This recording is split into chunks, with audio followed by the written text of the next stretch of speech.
আল্লাহ একদিন আজরাইলকে জিজ্ঞেস করলেন, হে আজরাইল, বনি আদমের রূহগুলো তুমি কবজ করেছো, দায়িত্ব তোমার।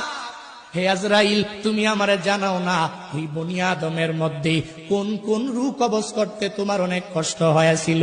আজরাইল জানায়া দেয়, ও দয়ার মালিক, বনি আদমের মধ্যে দুইটা রূহ কবজ করতে আমার অনেক কষ্ট হয়েছে। কোন দুইটা রূহ? বলে, এক নম্বরে এক আল্লাহর বান্দি মহিলা, বিশাল এক সমুদ্রের মধ্যে জাহাজটা প্লাবনের মধ্যে পড়িয়া যখনই ডুবিয়া যাবে, ওই হালাতে সবাই ডুবিয়া গেল।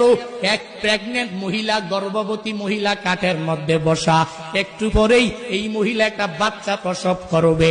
তোমার কুদরতের কারিশমা, ওই কাঠের উপরে আল্লাহর বান্দির একটু পরে প্রসব হয়ে গেল। সন্তানটা দুনিয়ার মধ্যে ওই কাষ্ঠের উপরে যখন দুনিয়াতে আসলো,